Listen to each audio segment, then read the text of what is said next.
Olha, agora troquei-me toda. Isto é incoerente. Cheira a torradas e pipocas até. Eu começo as intros todas desta forma. 1, 2. Estou aqui à conversa com o Tiago Paz Dias, que é músico, toca muitos instrumentos, é membro de vários projetos musicais, como o Amor Eletro, Amália hoje. Atualmente não, mas Fizeste faz parte assim. Assim, o mais recente, Para Sempre Marco, esta ode ao Marco Paulo, Ghost in the Machine. Ghost in the Machine. Eu tenho 2 irmãos, é com eles os 2, sim. Ok. Já não existe essa banda. Eu fui ao fundo do poço mesmo. Foste mesmo lá atrás. Pronto. Abriste o baú. E entre os palcos grandes, os estúdios e projetos paralelos, tu também construíste um percurso pouco linear, ou seja, fazer um bocadinho de tudo. Tens o teu estúdio, em São Valente, e é aí que produzes tudo. Os teus projetos e dos outros, mas já lá vamos.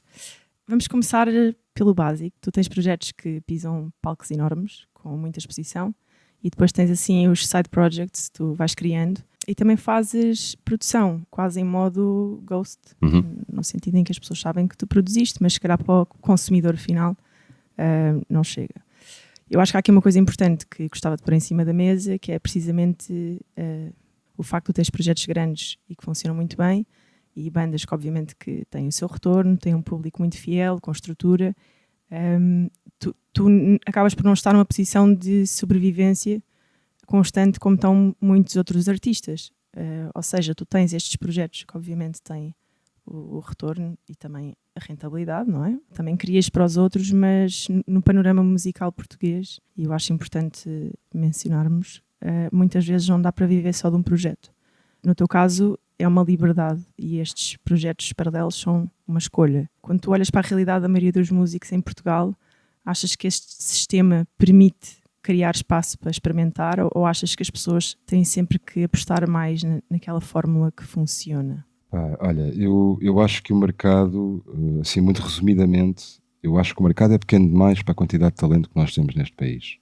Temos músicos incríveis, cantores incríveis, projetos incríveis, que às vezes não têm espaço nem visibilidade que mereciam. E eu acho que isso se deve, acima de tudo, a termos um mercado muito curto. Repara, uma coisa de nicho em Portugal é uma coisa para meia dúzia de pessoas, digamos assim, que não consegue com que esse projeto sobreviva somente disso. Enquanto que lá fora, noutros países, com maior dimensão, o nicho se calhar é o nosso mainstream. Ou seja, o mainstream dos Estados Unidos é uma coisa worldwide, né? Mas o nicho é uma coisa que é mais local e tem assim um público mais restrito. Se calhar são milhões de pessoas. E pronto, e à escala... São dimensões diferentes. São dimensões completamente distintas, mas que faz com que esses projetos tenham capacidade para sobreviver e as pessoas conseguirem viver desses projetos. Aqui em Portugal é de facto mais complicado. As pessoas têm que ser mais criativas. Pronto, e eu costumo, eu volta dou umas masterclass em algumas escolas de música e falo muito sobre isto porque acho que é muito importante nos tempos que correm. O músico hoje em dia não pode ser só um músico, tem que ser uma pessoa que consiga de alguma forma ser mais transversal em várias áreas, na parte do marketing, na parte da comunicação, na estratégia. Pronto, infelizmente, por um lado mais artístico, os músicos não se podem somente concentrar na arte, mas também têm que ter a capacidade de olhar para isso e ver como é que podem vender isto. Porque isto, no fundo, apesar de ser arte, e estamos a falar de música, isto no final do dia é um negócio, não é? Certo. E as pessoas também têm que sobreviver, é uma profissão. Portanto, ao ser uma profissão, tem que haver retorno de alguma forma. Tu apostas no teu plano A enquanto músico, mas tens que ser um bocado a tua própria equipa. Sim. Pelo menos no início de... Sim, a Nação Valente acaba por ser aqui uma extensão que me permite trabalhar de uma forma mais independente, porque a Nação Valente não é só um estúdio. A Nação Valente, acima de tudo, é uma agência.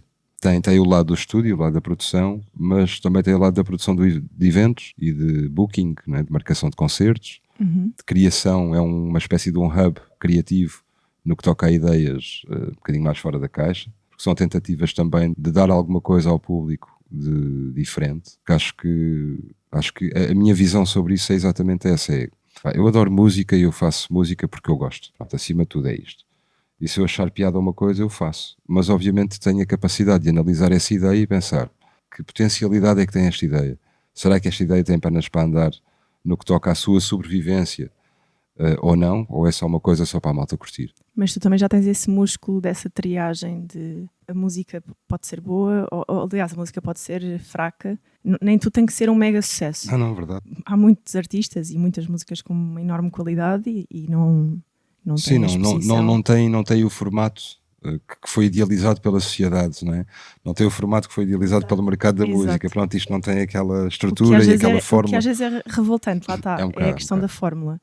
Mas há uma coisa que eu admiro muito em ti, enquanto amiga e fã do teu trabalho, Sim. que é, eu sinto que tu és um artista sem ego. Ou seja, tu crias para ti com a mesma vontade e dedicação como crias para outros artistas. Sim, sim. E quando eu digo sem ego, é que, pronto, o ego existe, não é? E no mundo artístico existe muito. E não sei, tenho essa sensação que tu tens o mesmo empenho num projeto teu como a criar um projeto para outro músico. Eu acho que isso tem a ver com os nossos trajetos e com as nossas experiências. Felizmente, eu tive bastante sorte na minha vida, porque é preciso ter sorte também. Tive sorte porque estive à hora certa, no local certo, no momento exato, que me permitiu desbloquear algumas coisas e aprender com outras pessoas. Faltou-te aí um projeto muito importante que eu fiz parte, que foram os The Gift, É verdade. Tive com eles para 7 ou 8 anos, ainda foi uma experiência longa e que foi, se calhar, o pontapé de saída na minha carreira, foi o pontapé de saída de um projeto grande. Eu tinha 21 anos, era miúdo, quando entrei para os Gift. E de repente estou a jogar na Liga dos Campeões, não é?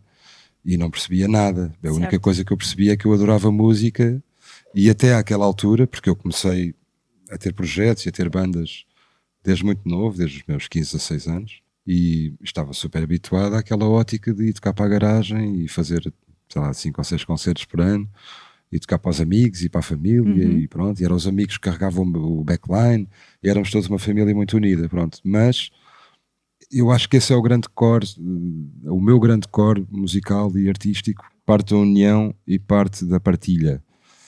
Essa era a minha necessidade enquanto músico, não era ganhar dinheiro, isso nem sequer fazia parte dos meus planos quando era miúdo, até porque obviamente vivia em casa da minha mãe e não tinha essa necessidade, né? O que me permitia viver aquilo de uma forma muito intensa, muito, pronto, eu queria sair de casa e queria ir para a garagem, sim, queria, porque aquilo fazia-me feliz, não é? Sim. Estava no sítio certo a fazer aquilo que eu gostava de fazer, a partilhar aquilo com os meus amigos, e esse tem sido sempre o meu gancho. Eu tive momentos na minha vida em que se calhar me deslumbrei, mas tive a capacidade nessas alturas de voltar um bocadinho à raiz. Espera aí, eu estou a fazer isto porquê? Pés na terra. E de onde é que eu venho? Né? Eu venho deste sítio e eu faço isto porque eu gosto de fazer. Eu não quero ser de alguma forma maniatado ou forçado a fazer uma coisa porque é preciso ou porque é o que as pessoas esperam. Sim, ir um bocado com o rebanho. Exato. Ir à fórmula. Exato. Eu faço principalmente uma coisa que eu gosto e que eu acho que é fixe. Pá, se as pessoas gostarem, maravilha. Se as pessoas não gostarem, maravilha na mesma, está tudo bem. Porque eu vou-me divertir. E como tenho alguma capacidade em criar coisas novas e coisas de raiz, e pronto, eu vou curtindo ao longo do processo, vou sempre curtindo isto. Por acaso é uma coisa engraçada, um dia tens que fazer tipo uma espécie do álbum que nunca saiu. Estou a dizer isto porque há um escritor, o Miguel Esteves Cardoso, há pouco tempo recebi um livro dele, em que ele diz uma coisa muito importante para quem escreve, que é: não és tu que decides se o texto é bom ou não, é as pessoas que leem. Claro. E vai haver pessoas que adoram, como também vais ter pessoas que vão odiar. Portanto, o público é o decisor final. Se calhar tu podes não ter ficado 100% satisfeito com aquilo, mas há pessoas que vão gostar. Sim, sem dúvida. Tens que lançar essa álbum. Epá, isso tinha que ser tipo uma edição tipo Reader's Digest, tinha que ser uma coletânea muito grande. 60 músicas. Epá, muito mais. Segundo tema, nós já falámos sobre isto, mas vou insistir. A questão do Ghost Mode. Tu crias para ti, crias para os outros. Isto faz com que tu estejas muitas vezes em papéis que são fundamentais de criação de fio a pavio, fazes tudo isso para outros artistas. Este modo quase ghostwriting e ghost... uma estupidez. Creation. Sim. É uma coisa que lidas bem? Eu faço porque eu gosto de fazer. Porque me dá prazer criar coisas. Seja para mim, seja para os outros. Repara, eu não sou cantor. Não me considero cantor. Já cantei coisas, mas não me considero cantor. E não tenho grande perfil de performer enquanto frontman e por aí fora. É uma pena. Mas eu ainda não senti ainda não sinto que tenha capacidade para o fazer. Acho que ainda não tenho grande coisa para dizer enquanto frontman. Tenho muita coisa para dizer enquanto backstage, sabes? Uhum. Tipo, ok, eu tenho coisas para dizer musicalmente, mas eu prefiro que seja alguém a entregar a mensagem. Ok. Eu ainda não estou disponível para isso, Para não isso. tenho... Ainda não me senti confortável nesse E papel. eu gostava de realçar isto aqui, porque realmente há pessoas que escrevem para outros artistas, há pessoas que produzem que são inacreditáveis. Sem dúvida. Em relação a não estás preparado para cantar, não te posso deixar de dizer que quando te ouvi a cantar a primeira vez, com a música que tens com a Marisa... Da Procura Bora por Eletro. Mim, sim. Sim, procura por mim. E eu ouvi em loop e estava sempre a dizer, espera, agora é a parte do Tiago.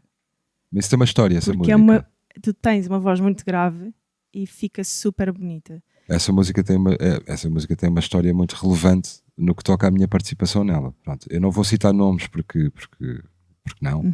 mas essa música inicialmente foi idealizada para ser cantada por um grande artista brasileiro. Pronto, era um dueto entre os Amor Eletro e um grande artista brasileiro que eu não vou mencionar o nome. Ok. Pronto, mas que toda a gente conhece. E foi efetivamente gravada por ele. Eu tenho a versão original que é cantada com esse tal brasileiro. Mas a uma semana do lançamento ele roeu a corda. Pronto, e esse dueto foi à vida. E eu entro para substituir o Ok, bacana. mas ficou Basicamente é incrível. isso. Sim, acabou por se revelar depois uma coisa hiper mega positiva. Mas inicialmente ela nem sequer foi pensada para isso. Nós fizemos a canção. Foi muito engraçada a forma como nós abordámos o tal artista, porque nós demos uma de fãs num concerto dele cá em Portugal. Eu por acaso conhecia o produtor desse concerto, que nos conseguiu meter no camarim dele, e nós fomos com uma conversa altamente de fãs para ele, tipo, pá, nós somos teus fãs e curtíamos, temos uma banda em Portugal. Foste com cartaz. Não foi com cartaz, Tipo, faz-me um mas quase, exato, mas quase. E ele disse-nos, epá, fala ali com a minha manager e tal. O gajo, portanto, desviou a conversa para o lado burocrático da questão, não é? Uhum. Pronto, e eu falei com a manager dele, ao qual ela disse-me, pronto, tens aqui um e-mail, mandas para este e-mail, que era o geral, @ não sei o que, e pronto, já me lixaste, estás-me a mandar um e-mail geral. E então lembrei-me, peraí, eu conheço o produtor deste evento, vou falar com ele e vou-lhe dizer que falei com a manager e com o próprio artista, só que eu perdi os contactos que eles me deram para ele me mandar os contactos diretos do artista. Como assim perdeste? Escreveste no papelinho? Não, exato, eu tipo, esqueci-me, pronto, perdi, não sei. E então esse tal produtor deu-me os contactos diretos da manager e do artista. E eu depois mandei um e-mail a dizer, tal como combinado, como nós falámos, não sei o quê, segue aqui a música. E eu tive ali a oportunidade de mostrar quem eram os Amor Eletro. Certo. Porque aqui isto aqui é que faz a coisa mudar de figura, que é, espera aí, isto é uma banda grande em Portugal e tem um histórico muito grande. Uhum. Porque passámos de ser os fanzecos que foram lá dizer que gostamos muito dele, para sermos uma banda relevante em Portugal. Certo. Pronto, e isso obviamente mudou tudo, mudou o caso de figura, e pronto, as coisas andaram para a frente. Ele ouviu a música, gostou muito da música. Eu contratei uma equipa de vídeo no Brasil para gravá-lo em estúdio. Pronto, e o videoclipe era ele em estúdio no Brasil e nós em estúdio em Portugal, e depois era a junção dessas duas coisas. Uhum. Quase uma conversa transatlântica, não é? Para nós era um sonho aquilo que estava a acontecer, porque efetivamente nós éramos muito fãs dele. Eu agora já não sou fã dele, como é óbvio, não é? Podes-me prometer uma coisa, é assim, Diz. tu és mais velho do que eu. Pela ordem natural das coisas, tu morres primeiro que eu. Queres que eu te diga antes de eu morrer quem é a pessoa? Tipo, estás no caixão e antes de bateres a bota, quer dizer, no caixão já bateste, mas no último suspiro, Eu digo-te quem é. dizes-me o Não, nome. eu vou fazer melhor. Um dia destes, a gente combina, eu venho cá a casa e eu mostro-te a música cantada com ele. Boa, está Pronto. bem, então pronto, não é preciso morreres. E pronto, e isto para dizer o quê? Isto para dizer que esta cena do cantar partiu daí. Pronto, é uma semana do lançamento e agora, pá, pronto, vai o Tiago cantar, que se lixe. Pronto, e eu cantei e ficou fixe. Foi um grande que se lixe. Foi um que se lixe, que correu Correu bem, muito bem. na realidade. Porque nós sempre fizemos as coisas também de uma forma muito emocional, não é?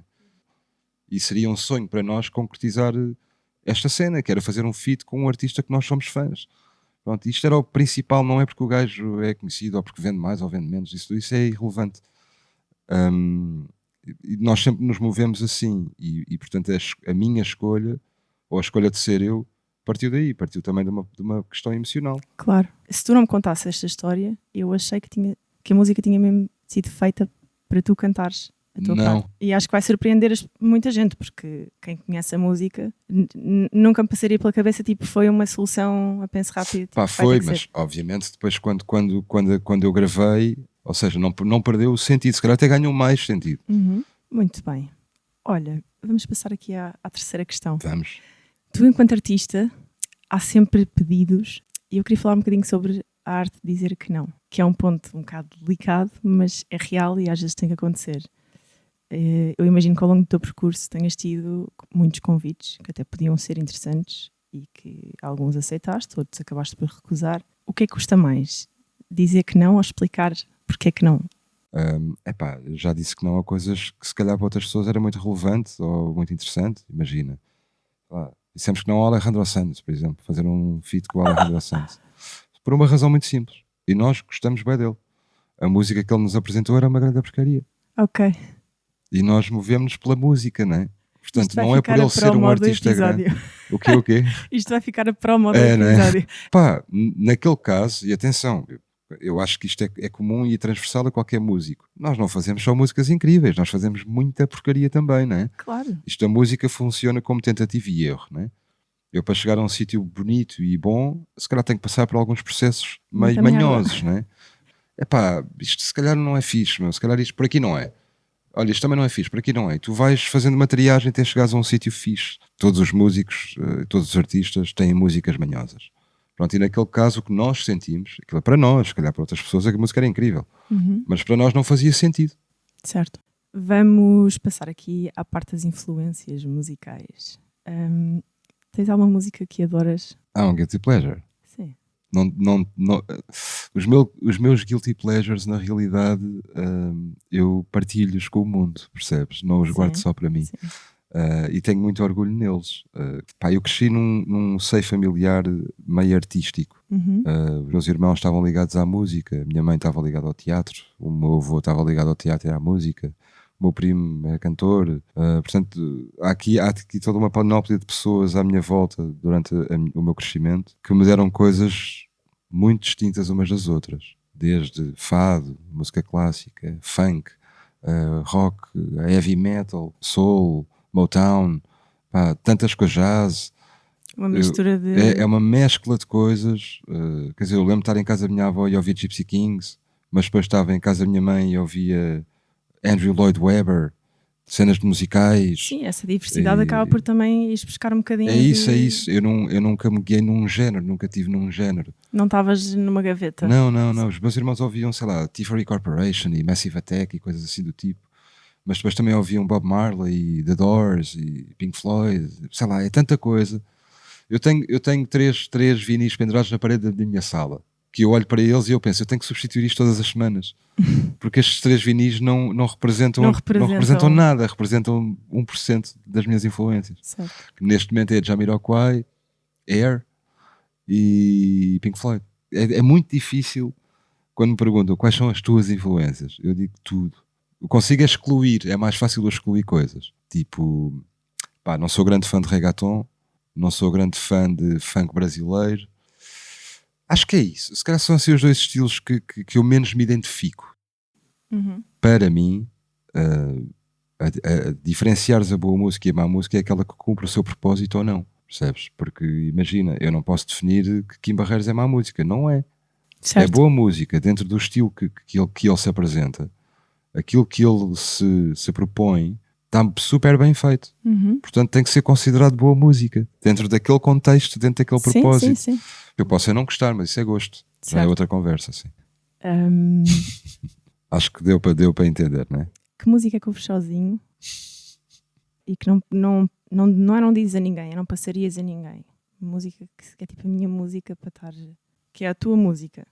Sim, não consigo. Não consigo, porque eu, quando tenho uma coisa que me toca muito profundamente, eu preciso dizer isto a alguém. Preciso partilhar isto com alguém, dizer, tens que ouvir esta música que é incrível. Tipo, eu costumo dizer que há músicas que eu adorava ter sido eu a fazer. E há canções que eu ouço que me tocam muito e que eu chego ao final da música e tenho que ouvir outra vez e estou ali numa insistência com a canção para tentar entender todos os pormenores, qual é de facto aquilo transmitiu-me uma sensação, mas pode não ser a sensação do artista, não é? Depois a música tem essa particularidade, é como olhar para um quadro, né? É a mesma coisa. Cada um faz a sua Mas interpretação. eu tenho muita curiosidade, para já gosto de saber os porquês da história das canções, o que é que está por trás, porque é que te motivou a fazer esta canção, se aconteceu alguma coisa em torno desta canção, tem uma história, não tem uma história. Sou muito curioso em relação a isso. Sei muitas... És muito emocional nesse aspecto. Sim. Eu conheço muitas histórias sobre muitas canções que adoro partilhar. Eu tenho uma cena de adoro partilhar as coisas que eu gosto, na ótica de pá, isto é incrível, tenho que partilhar isto com alguém, estás a ver? Quando eras miúdo, eu tinha um bocado esta síndrome e ficava lixada da vida. Eu ouvia uma música, eu adorava explorar música nova. E ouvia uma música e dizia aos meus amigos, pá, ouçam, isto é incrível. Yeah. As pessoas, tipo, tá bem. Desconsiderava um bocadinho, né? Desconsiderava um bocadinho, porque eu também era uma chata com este tema. Mas passado 2 meses a música batia tipo, e era uma estás a grande ver? cena. Yeah. E ninguém, não é que tu queres que as pessoas se lembrem, tipo, fui eu que mostrei. Não, mas darem-te algum crédito em Mas relação tu a isso, pensas, ei, eu tentei tanto que ouvissem. Yeah, eu percebo-te. Não é uma questão de ego, mas é tipo, valorizem mais, porque sei lá. Eu acho que é altamente legítimo, por isso de alguma eu forma tinha muito confere. isso. Hoje em dia já não, mas tinha. Confere-te, sim, mas isso é normal. Acho que isso confere de alguma forma uma sensibilidade que se calhar os teus amigos ou o teu peer group não teria, e tu terias essa sensibilidade mais apurada, né? E pronto, e obviamente gostavas de sentir que isso era considerado, porque sim, efetivamente era válido, não é? Era um bocado revoltante só, mas não era aquela pessoa que era tipo, sim, eu já ouço isso há 1 ano, ou tipo, isso é tipo de há 10 anos, ou não era essa pessoa arrogante, mas até me fechava um bocado. Pensava, Eu percebo, olha, que se lixe. Opa, eu tenho uma vantagem, né? Eu como sou músico, Exato. sou uma espécie de, entre aspas, tens um especialista, né? Sou um especialista. Passe, Exato, tenho um free pass, tenho. Olha, eu disse que o episódio ia ser curtinho, mas há aqui uma coisa que eu quis guardar para o fim. Bora, siga. Que acontece em todos os episódios, que é um desafio. Eu não digo o que é, mas tu tens que dizer se aceitas ou não. Tens assim alguma partner in crime no mundo da música que tu pudesses desafiar para fazer um projeto e que essa pessoa atirava-se de caras, tipo, bora? Tenho, eu acho que sim, neste momento tenho uma partner in crime, sim. Ou seja, uma ideia que eu ponho em cima da mesa, se calhar essa pessoa consideraria, é isso que estás a dizer, não é? Sim, talvez a Jéssica. A Jéssica Cipriano. Então. Isso aconteceu ainda há meia dúzia de dias. Ou seja, já percebi o teu desafio. Então, tu vais-me dizer uma cena qualquer de um projeto qualquer, não é? Eu tenho que explicar um projeto para ver se ela aceita ou não. Sim. Mas não posso dizer que estou no podcast. Nunca. Ok. Então, tá bem. O projeto, basicamente, vais ligar a uma pessoa que é Jéssica. Sim. Tens que falar com muita seriedade e dizes que tens uma ideia nova e queres muito, não só a opinião dela, como também queres que ela faça parte. Sim. Qual é o projeto? Primeiro perguntas se ela se lembra do José Figueiras quando cantava o tirolês e explicas que a ideia, que voltaste a ver o vídeo do José Figueiras, pai, que deu ali um clique Sim. para fazeres um projeto de yodeling. De yodeling. Isso, sim. Ok. Ela e dizer, pá, aquele canto tradicional alpino em que saltando rapidamente a voz, não sei o quê, e reproduzes. Tipo isto, e reproduzes. Eu reproduzo. Sim. Eu não sei fazer yodel, mas vou tentar. Mas faz um yorolé. Ok. Mas tu tens que dizer, pá, eu não estou a gozar, isto é mesmo uma cena a sério. Tu depois quando ouvires vais ver que fica incrível. Ok. Eu vou tentar manter. Pronto, depois tu dizes que ela vai ficar responsável, neste caso, pelos vocals e que vais acompanhá-la às vezes ao piano, outras vezes com um banjo, outras vezes com... Um banjo? Sim. Pronto. E que isto também tem aqui um código de vestuário, porque o suposto é incorporar o yodeling do início ao fim. Estás a puxar bem a corda. E tem que vestir-se de forma tradicional. Depois disto tudo e de a convenceres, tens que largar a bomba, que já apresentaste isto a um promotor de um festival de música gigante e que eles compraram esta ideia e que estão dispostos a pagar 300k. 300k? Ficaste até meio engasgado. Peraí. Mas eu quero-te ajudar nessa ideia, porque eu acho que há aí algumas falhas nessa ideia. Ok. Que é José Figueiras, tirolês e 300k. Então pode ser mete 300k, menos. Mete menos. porque senão isso não é... Põe 30, vá. 30k talvez. Mesmo assim é puxar... No festival lá fora. No festival lá fora, ok. Portanto, 30k. Ok, pá, vou dar o meu melhor. Tens que ser convincente. Depois encosta só o microfone. O telemóvel. Exato. É isso aí. Primeiro já ela atenta. Tens que ser entusiasta. Tipo, pá, tens 1 minuto. Alô? Como é que é? Estás bem? Está boazinha ou não? Acabei de vir, fui me inscrever na SPA, fui enviar os papéis. Boa. Olha, Sim. pá, como sabes, eu sou um gajo que não consegue estar quieto e pá, tive aqui uma ideia nova e queria-te lançar aqui um desafio. Ok, Só mais um. diz-me. Então é assim, pá, há já uns dias que andava a pensar sobre isto, pá, e até falei com a Verdu da SIC sobre esta ideia e ela curtiu bué da cena e achou que fazia todo o sentido e entretanto fui avançando aqui com a ideia e então é assim, mas tens que me ouvir até ao fim. Ouvir. Isso foi a primeira coisa que tu me disseste há 2 anos atrás. Eu sei, mas é assim, mas envolve também assim uma personalidade muito distinta. Oh meu Deus, oh meu Deus! Não, é o José Figueiras. Vamos fazer um yodel. Vamos. Ai, estás a gozar! Vamos fazer uma cena de yodel. Não, e quero-te dizer mais. Pronto, a cena é fazer uma cena, uma espécie de uma abordagem com yodel. Pá, pedir, imagina, ao Dino Alves para reproduzir as roupas da cena alpinas, mas com um rasgo marado. E para além do mais, há aqui uma cena já em cima da mesa que é: há um promotor francês que nos quer comprar isto por 30 capas. Yeah. Como é que já tens isso tudo? Calma, porque sabes, já sabes como é que eu sou, não é? Sim. Pronto, eu depois começo a pensar numa merda e isto... Mas espera, porque eu ainda não percebi bem a ideia. Estás aí muito depressa. Então vá, o que é que não percebeste? Ela faz os vocals. Qual é a ideia? É uma canção? É um projeto? Não, é um projeto.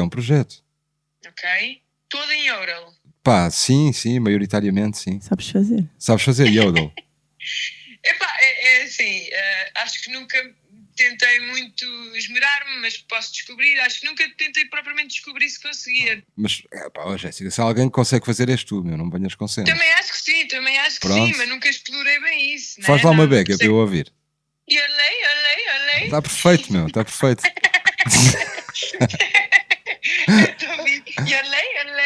É lindo. Ok, a última vez que eu vi o José Figueiras a cantar um yodel foi em Bruxelas. Diz que vais tocar gaita de foles. Eu ainda por cima, eu não sei se tu sabes, mas eu quando fui à Escócia comprei uma gaita de foles. E eu tenho uma gaita de foles em carbono. Pá, e ontem estive a tocar naquela cena, e aquilo é inacreditável, dá a fazer cenas incríveis. E a pergunta que eu te faço, achas que te safavas com um banjo na mão? Um banjo? Sim. Sei lá, eu nem tocava na guitarra sem tocar como deve ser. Mas eu dou-te as dicas, aquilo também só tem 4 cordas, meu. Aquilo não, quer dizer, aquilo é só uma cena de dedilhado, estás a ver? Aquilo afinamos o banjo. Ai, dedilhado ainda por cima. Tenho que descobrir, Tiago, eu não sei, eu não digo que não há nada, Termos aqui o apoio da SIC. E fazer aqui uma cena em torno do José Figueiras. No entanto, o José Figueiras não tem repertório suficiente para um concerto ou para um disco ou uma coisa qualquer. Portanto, vamos ter que ir buscar coisas a outros artistas de renome mundial do yodel, percebes? Que eu já estive a investigar e depois eu mando os links. E o nome da banda será? Eu não percebi quase nada disso, para ser sincero. Tiro o lixo. Tens de dizer, desculpa. E o nome, e já pensei no nome para o projeto. Ai. Que é Yodel é Hihu. Yodel é Hihu. Mas queres parar? Yodel é. É isso. Yodel, espaço, é, e depois no fim, Hihu. Sim, que maravilha. Pá, acho que é trend, percebes? Acho que é uma cena que vai bater. É tão fora, é tão disruptivo que isto vai ficar tudo assim meio azamboado. Já podes descrever. Mas agora quero perceber melhor como é que estás a visionar isto. Eu vou-te explicar. Antes de mais, eu vou-te explicar. Eu antes de mais tenho que te agradecer porque, pronto, para já, porque entras nas loucuras todas que eu te digo. Não, pronto, porquê? Porque eu vou-te explicar, eu estou no meio de um podcast e foi-me lançado um desafio no podcast. Estás a ser ouvida no podcast neste momento. E lançaram-me o desafio. Ela não me ouve, mas olá, Jéssica. Pronto, exato. É assim, é o podcast da Constança. Ela está-te a dizer olá, tu não a ouves, mas pronto. Olá, Constança. Então era para ver qualquer porcaria que eu lhe diga, ela vai dizer que sim. Ela perguntou-me se eu tinha algum partner in crime, ou seja, alguém que se eu dissesse que se eu disse que eu lançasse um desafio, essa pessoa aceitaria. Eu disse, muito provavelmente a Jéssica. E então ela disse, então tens de ligar à Jéssica e dizer que queres fazer um projeto de Yodel à volta do José Figueiras e que houve um promotor que ia pagar 30 capas. Inicialmente era 300 capas, mas eu acho que tu não ias acreditar nessa. Não, isso era too much. Mas olha, eu acho que agora devíamos mesmo pensar em fazer isto. Vamos fazer um tema. Vamos pegar num tema do José Figueiras e fazer isto. Já tem nome da banda. Yodel é Ihu. Pronto. Tem que ser ela a gravar, tipo... O nome tem uma voz mais aguda. Isso. O nome do projeto é mesmo cantado. Só se ouve o nome do projeto, não há escrito, é só ouvido. Estás a ver? E podem fazer só um som que é só Yorley. Isso era Transe. Nós somos os Yorley. Exato. Em entrevistas, em todo lado, é assim que falamos sobre o projeto. Cada vez que dissemos o nome Yorley. Muito bom. Obrigado, chavala. Divirtam-se. Beijinhos. Pá, tem corrido super bem os desafios, porque as pessoas ligam sempre a alguém. Eu estou sempre a dizer o mesmo nos episódios, que é, se tivesses que esconder um corpo, aquela pessoa dizia, ok, vou ir a casa, levo e siga. Já fizeste esse desafio com alguém, de esconder o corpo? Não. E esse é macabro. Sabes aquelas publicidades, os outdoors que dizem, limpamos cenas de Isso crime. é incrível, eu adoro essa publicidade. É incrível. E depois põem bullets, tipo por pontos. É lindo. Locais ensanguentados. É lindo. Eu adoro esse tipo de marketing. Vazamento de... É lindo. Há uma funerária, eu não sei se é em Alcântara, há uma funerária que uma peça de merchandising da funerária são isqueiros. Cá te espero. Não, o deles é ajuda o nosso negócio fumando. Adoro. Opá, é lindo. E pronto, olha, não queria estar aqui a explorar o teu currículo, acho que fomos mais para outras vertentes, que foi bom, nem com grandes discursos preparados, mas queria-te agradecer. Não, obrigado pelo convite. E pronto, da mesma forma que eu não introduzo o episódio. Também não acabas. Não acho acabo. bem. Ou acabo de uma forma... É isso. Tipo como agora estamos a falar e de repente cortas.